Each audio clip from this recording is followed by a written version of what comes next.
मैं हूं महाराणा प्रताप और मेरा जीवन यही सिखाता है, झुकना मत जब तक तुम्हारे भीतर स्वाभिमान जिंदा है। क्या तुमने कभी सोचा है, अगर तुम्हें अपना राज्य और अपना परिवार छोड़कर केवल स्वाभिमान के लिए जंगलों में भटकना पड़े? मैं हूं महाराणा प्रताप, मेवाड़ की मिट्टी का पुत्र, और आज मैं तुम्हें अपनी कहानी खुद सुनाऊंगा। जब मेरा जन्म हुआ तब किसी ने नहीं सोचा था कि मेरा जीवन महलों की रोशनी में नहीं बल्कि रणभूमि की धूल में बीतेगा। मैंने बचपन से तलवार को खिलौना और घोड़े की पीठ को अपना घर बना लिया था। मेरे पिता उदय सिंह द्वितीय ने मुझे सिखाया, राजा वो नहीं जो सिंहासन पर बैठे, राजा वो है जो अपनी प्रजा के लिए खड़ा रहे। लेकिन समय बदल रहा था। दिल्ली और आगरा से एक नाम गूंज रहा था, उसने कई राजपूत राजाओं को अपने अधीन कर लिया।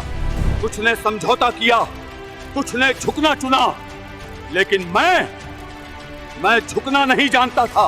1576 हल्दी घाटी की धरती आज भी उस दिन की गवाही देती है। मैं अपने प्रिय अश्वचेतक पर सवार था। मेरे सामने मुगल सेना, संख्या में कहीं अधिक। क्या मैं डर गया था? नहीं, क्योंकि मेरे लिए युद्ध केवल भूमि का नहीं था, ये मेरे स्वाभिमान का था। रणभूमि में तलवारें टकराईं, धूल आसमान में छा गई। हम संख्या में कम थे, लेकिन साहस में नहीं।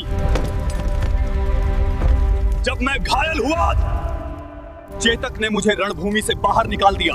वो स्वयं वीर गति को प्राप्त हुआ, और मैंने उस दिन प्रतिज्ञा ली, जब तक मेवाड़ स्वतंत्र नहीं होगा मैं चैन से नहीं बैठूंगा।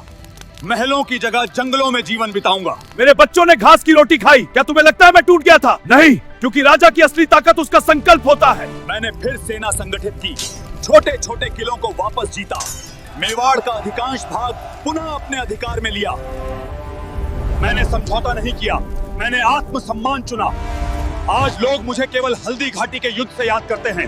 तो अब मैं तुमसे पूछता हूँ, अगर तुम्हारे सामने दो रास्ते हों, एक आसान, एक स्वाभिमान वाला, तुम कौन सा चुनोगे?